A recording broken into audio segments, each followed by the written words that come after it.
Hola mis amigos, yo soy HD Barbecho, and today we're going to be playing a game called Lifeline. If you don't know what this is, it's a story-based game where you have to help an astronaut find his way out of outer space. And he's on a desolate planet, so you have to try to help him as best you can. Now, we just got a message from him. Hello, is this thing working? Can anyone read me? I read you, sir. I read you. I come in peace. Oh, thank God. It is so good to have human contact. It's been hours. Oh, what happened? Our ship crashed on the moon. On some moon. I have no idea where. I managed to get an escape pod, but I couldn't tell if anyone else made it into it. My IV suit sensor tells me that the air here is breathable, at least, so there's nothing sort of a miracle. But I have got no food or water rations on me. The toolkit in the pod is about as basic as they come. I managed to get the pod's mobile transmitter working, but luckily, you seem to be the only one in range in the signal. Whoever and wherever you might be. Are you all... Why would we ask where are you? Didn't he just say some moon? So we don't know where he is. Are you alright? Let's see, my ship crashed in the middle of nowhere. No one is hailing on this frequency, and I don't see any survivors other than me. At least the least prepared person in existence for this sort of emergency. But I got the whole mess with nothing more than a stubbed toe, so things are looking pretty peachy. Thanks for asking. Oh, sorry, sourpuss. I just wanted to make sure you're okay. God. Yeah, exactly. Sorry about the toe, smartass. Ha!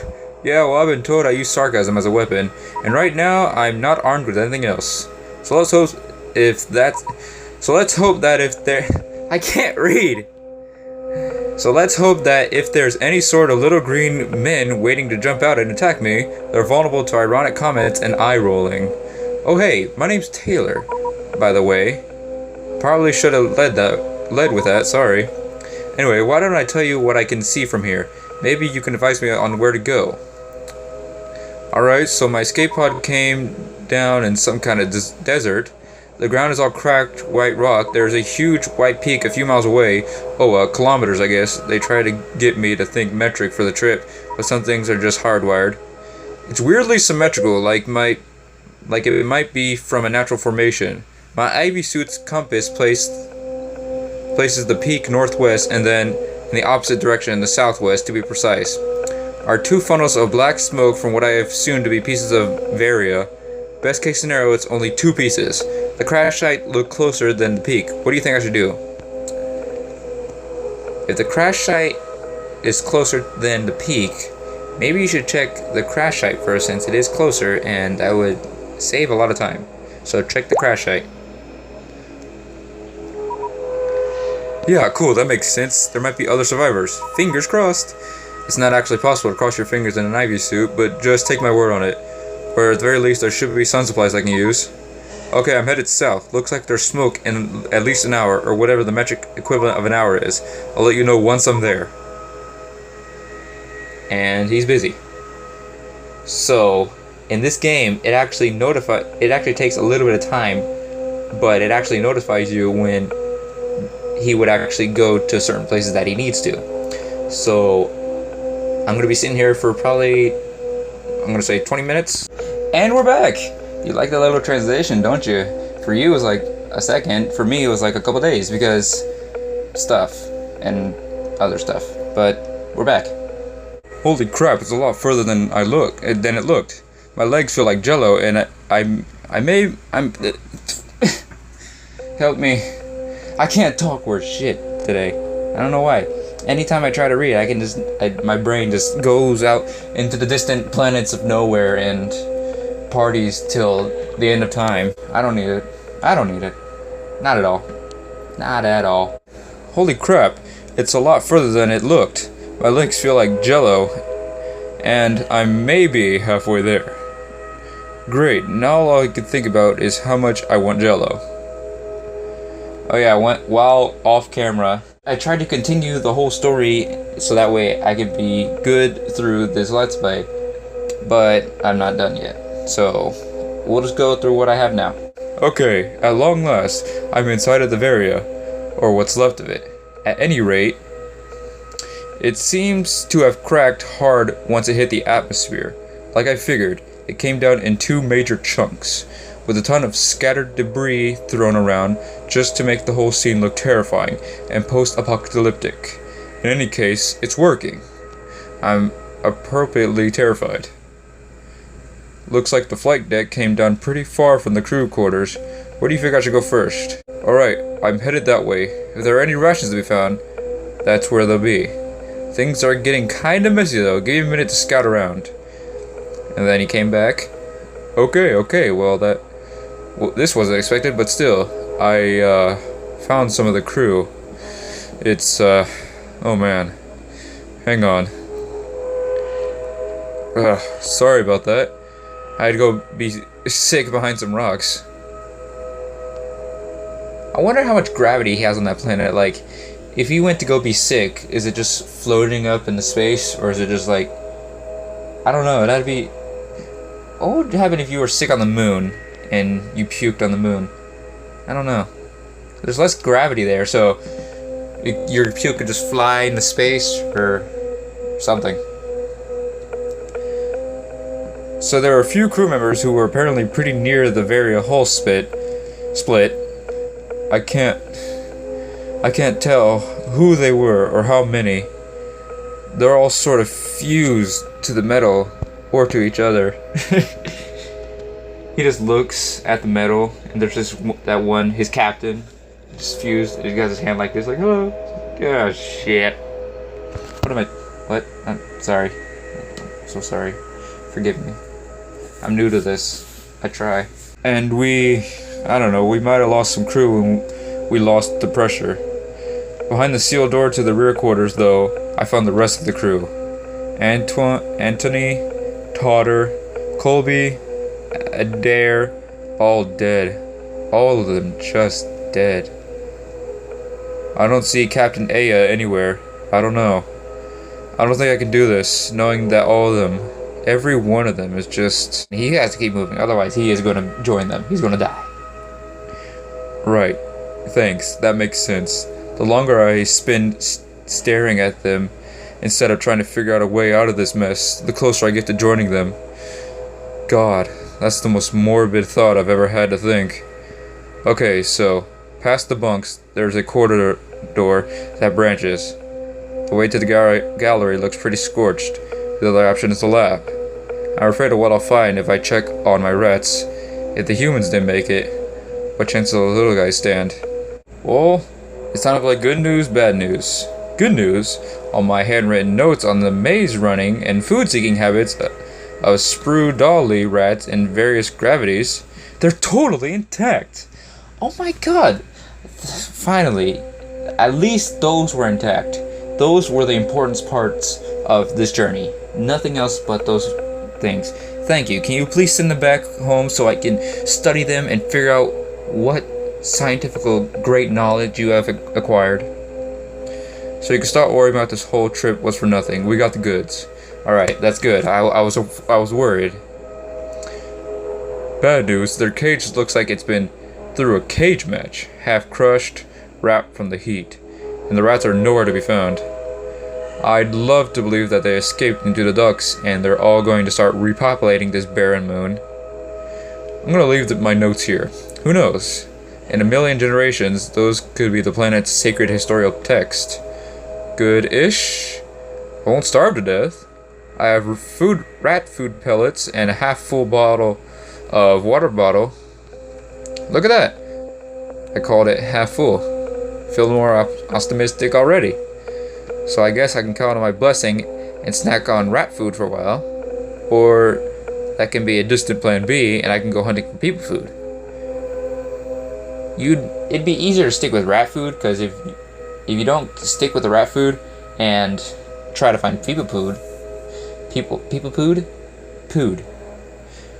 yes, people food. If you don't find people food and you leave the rat food alone, you're going to starve to death. So it'd be better to stick with it. I wonder how rat food actually tastes. Does it taste good? Does it taste good? Have you guys ever tasted it? Tell me.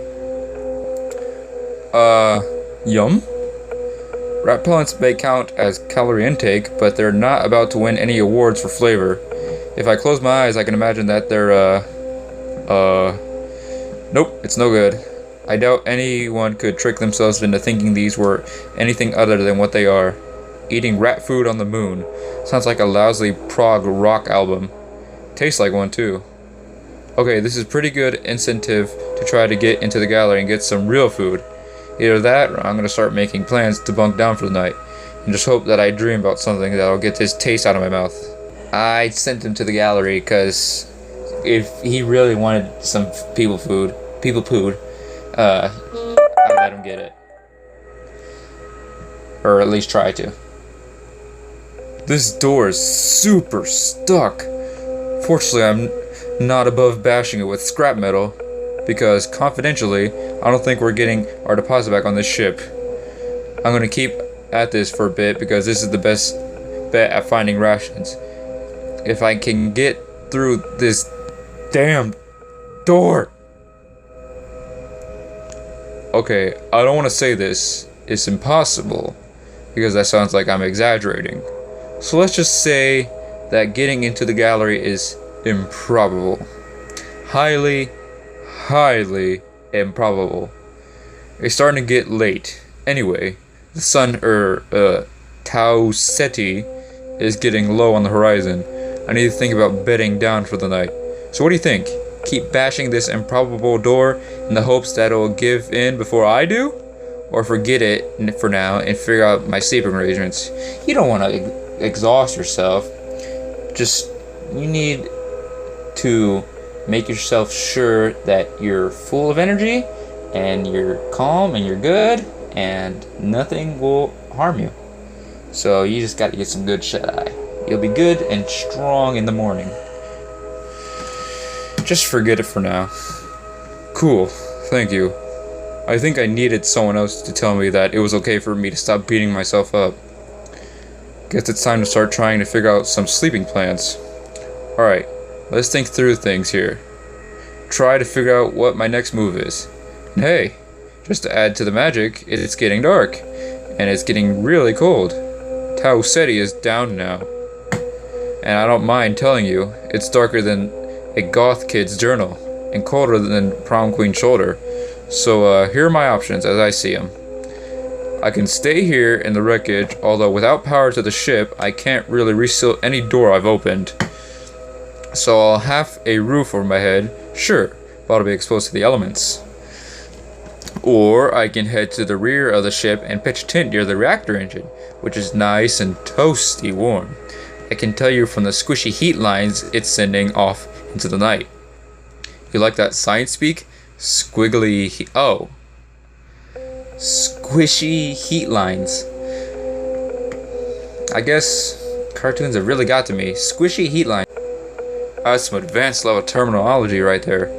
Only problem there's radiation involved in that engine, and I'm not precisely sure whether it's enough to roast me overnight. So, would you mind doing a little research for me? If I get about 150 rads overnight, will that kill me? My IV suit sensor tells me that that's about what it's giving off. Can you look at that up and let me know whether I'd toast my marshmallows? Thanks. So, hopefully you had a chance to look that up, because it's getting really just stupidly cold here. What's the verdict? Should I just layer up under whatever cover I could find and spend a night shivering in the Bavaria? Or risk radiation poisoning by cuddling up in a facility fusion reactor? It's better to get some warm while you're asleep, because if you get cold, you're gonna get sick, and I don't want him to get sick. He's out nowhere, he's got no medicine. That's not gonna be good for him. Come on, just camp out near the reactor. I gotta be honest with you, I'm really nervous about this. I mean, you got me through this day so far. Definitely the worst day of my entire life. I put it up against the worst day of pretty much anybody's life, pretty confidentially. So I'm gonna trust you on this. I mean, either you looked it up and you know I'll be safe at these radiation levels, or else you didn't bother to look it up and you're just blowing me off. I could. Guess I won't know until I wake up in the morning And with that cheery thought, good night, wherever you are. Here's to a better tomorrow. Cheers, sir. Cheers. Hey, check it out. I'm not dead. That's cool. I don't even have a ear growing out of my forehead. And any other weird toxic radiation mutations. Nice. Okay, fresh new day. Same old moon. Maybe I'm oversharing here, but I woke up with a horrible taste in my mouth. Rinsed some water, spit it out. Had a weird green tint into it. That's just mucus. You'll get used to it. Okay? It's just mucus. Really, really, really old mucus. Probably something to do with the trace elements of this place's atmosphere. Nah, it's just the mucus. Still, pretty strange, huh? Or it could be radiation sickness. We never know. Oh god, you think? I don't feel bad or anything. No headache, no nausea, nothing like that. In fact, apart from the whole lost in space aspect of things, I actually woke up feeling really good this morning. It's just green spit is a little weird, huh?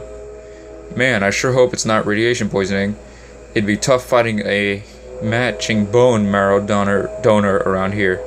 Anyway, rat pellets don't taste much better, but I got to do something to get this weird flavor out of my mouth. Let me choke enough of these down to keep my body and soul together. Well, that was delicious. Isn't quite the word I'm searching for.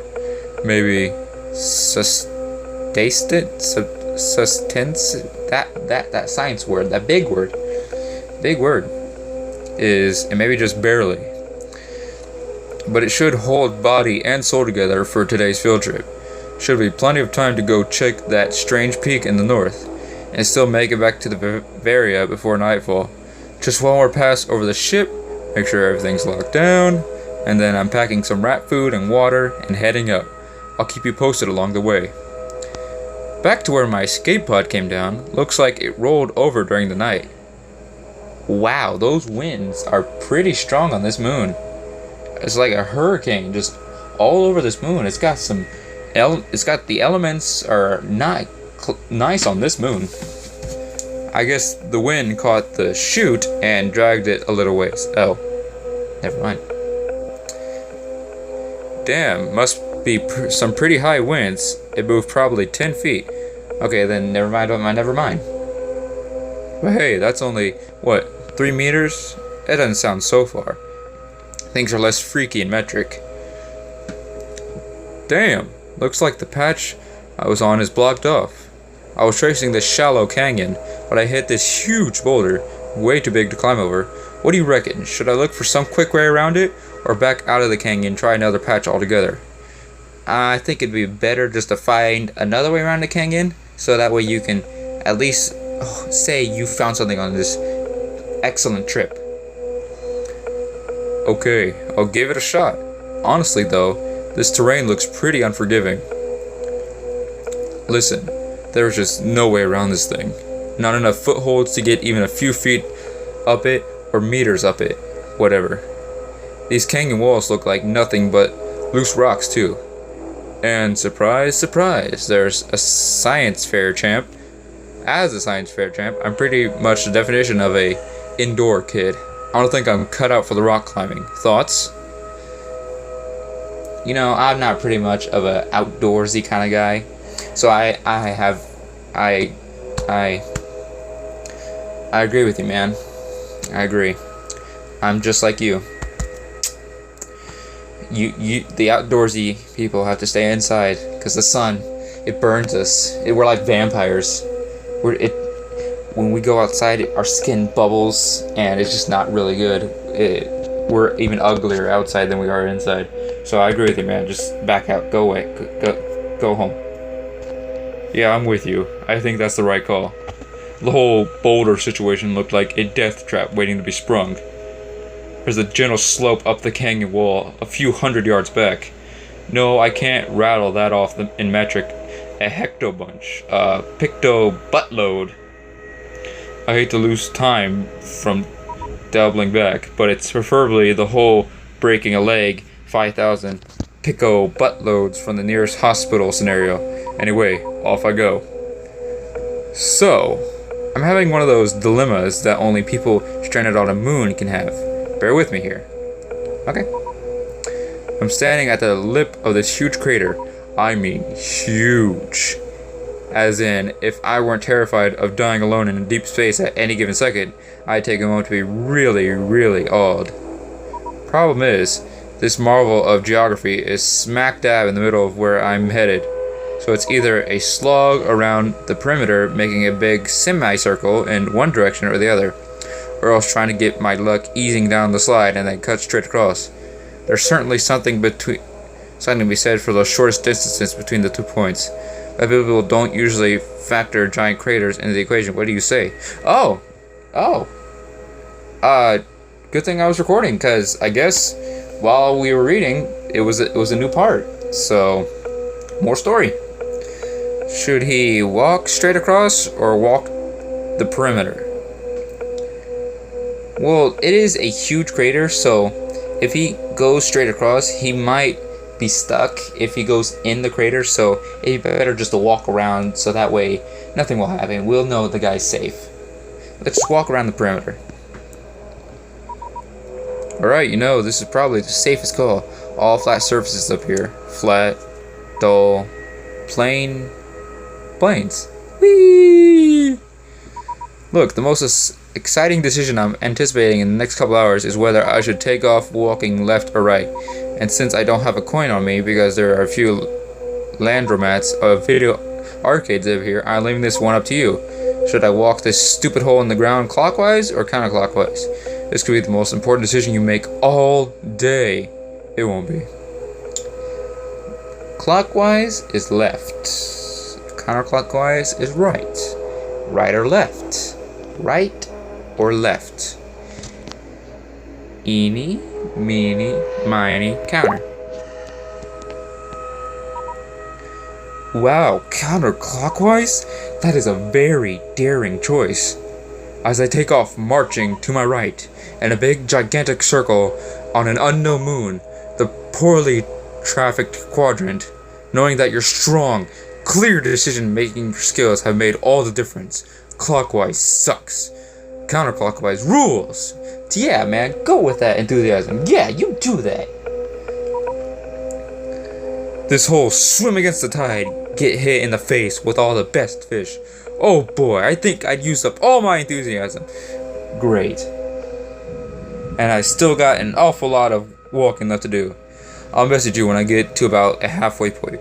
If anything amazing happens though, I promise, I'll let you know. Well, I guess that's all for now. That's all she wrote, so I'd like to thank you all for watching. I hope you all have enjoyed, and I will see you all next time. Hasta la vista.